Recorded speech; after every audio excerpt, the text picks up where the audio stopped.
y dx. So we will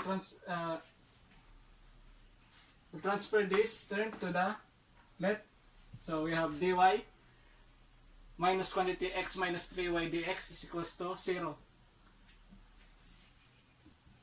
Then remember our form for linear differential equation is this.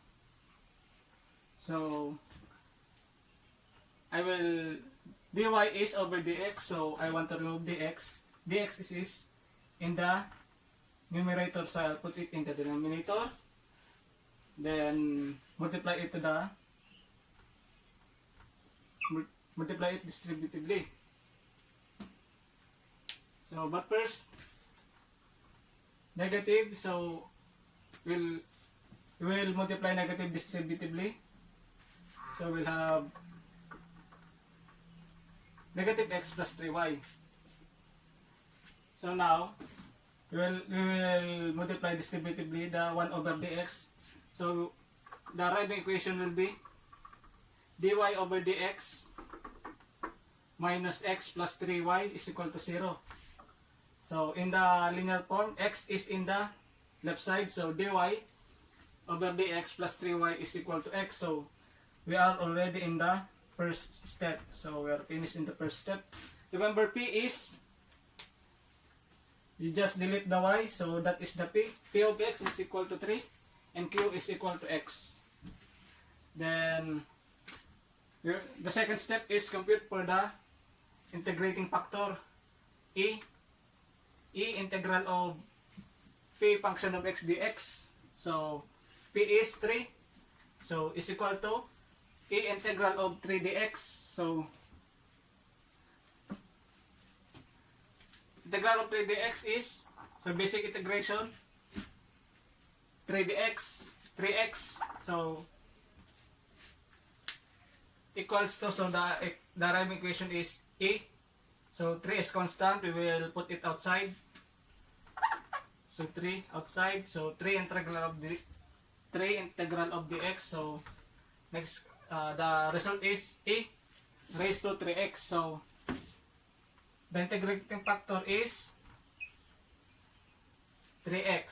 So we are now in step 2. Remember, for step 3, this is the step 3. So the solution for the differential equation is y e raised to, so the integrating factor is e raised to 3x, e raised to 3x, e raised to 3x. So y e raised to 3x is equal to integral of x e raised to 3x dx plus c. So we will have, an integration. When I see this kind of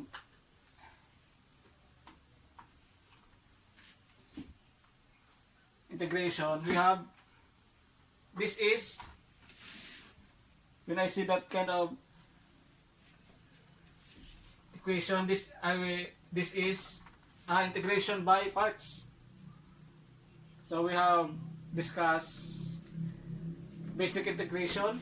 So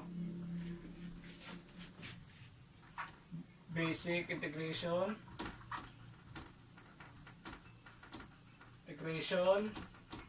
Number 2 is U substitution. U sub, you already know U sub.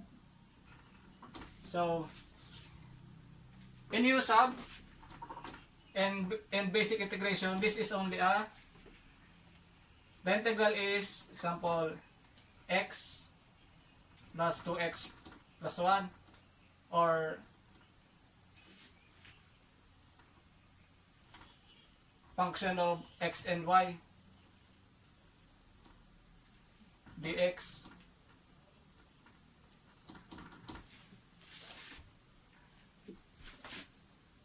In here, when I say you can also only solve this by parts, because of this word. So you remember this Liat. Liat. Like 8. So, L stands for log. So, log. I is inverse trigonometry. A is algebra. So, this X is algebra. T is for trigonometry, and E is, so this E is the exponent. So when we have different category, so algebra and exponent. So in by parts, you have two different category. It's either, so you have two category needed for by parts. While in basic integration and use of probable, it's only one category only. It can be trigonometry, can be function of x and y. So you can solve that by basic integration or use of. While here we have two categories, so this is by parts. So you can solve this by parts. So we let you, if this is by parts, we have by parts is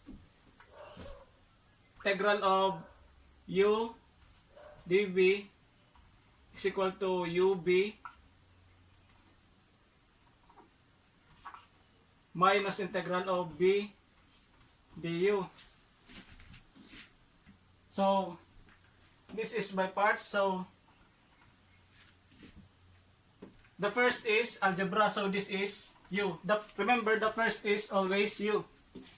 So u is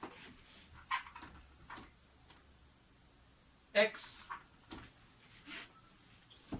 and udb is, so u is x, so delete this, so this is the u, and the remaining is the b.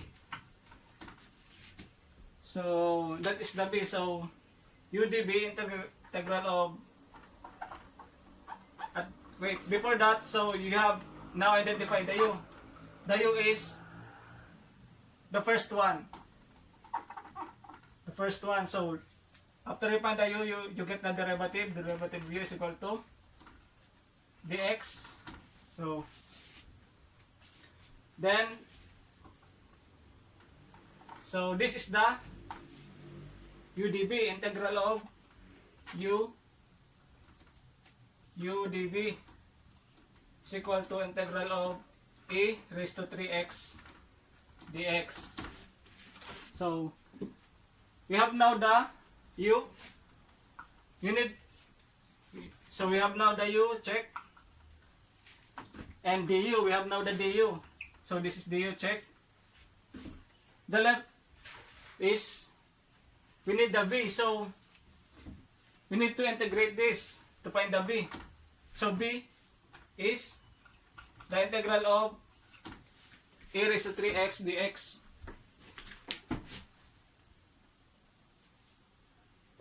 So let's continue. So we are now in integral of x a raised to 3x dx. So this is by parts because it has two category, algebra and exponent. So the first is algebra. So remember in by parts, integration by parts, the first is the u. So x is u is equals to x, so du is equals to dx. So we have now the u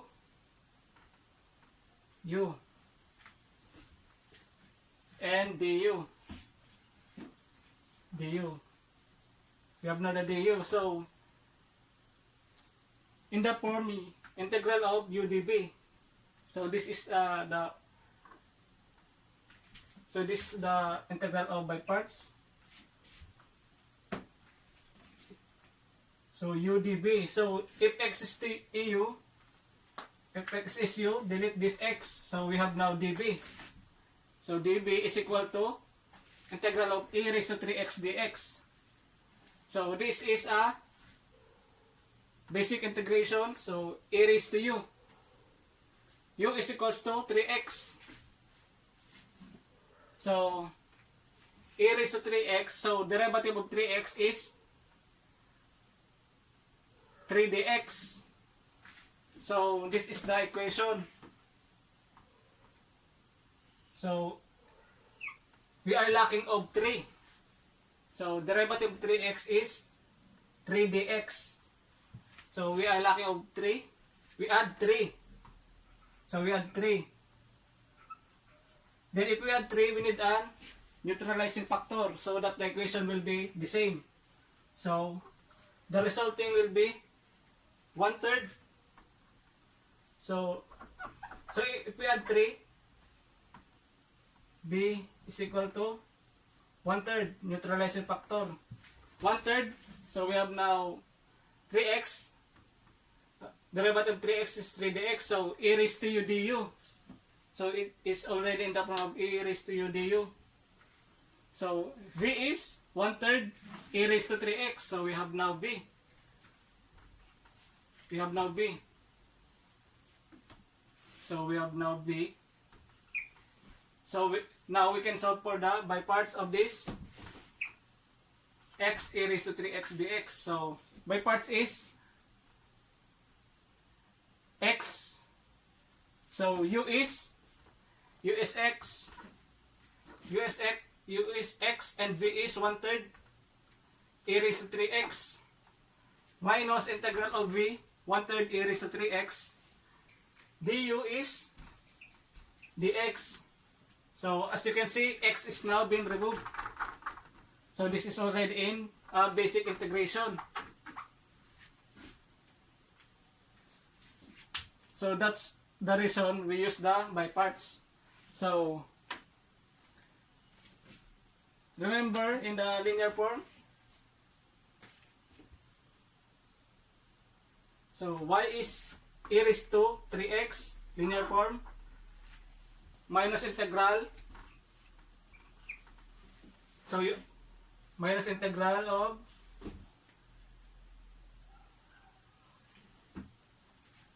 so this is the linear form equation is equal to the by parts of this integral. So 1/3 x e raised to 3x minus, so as you can see, this is this a raised to 3x dx, integral of 3x dx. So minus 1/3 times 1/3. So y 1/3 minus y 1/3. So we put the 1/3 outside. So 1/3 outside is negative 1/3, and so we put the 1/3 outside because it is constant. Then remember, integral of e raised to 3x dx is e raised to 3x dx is 1/3. So 1/3 e raised to 3x plus c over 9, because this is 9. This term is 9 from here, from this given integral. So c over 9. So we can further simplify. So the LCD is 9. 3 times 3 is 9, and 3. The LCD is 9. So 9 e raised to negative 3x. So that we can remove this 3x. So the equation is 9y is equals to 1/3 x minus 1 plus c e raised to negative 3x.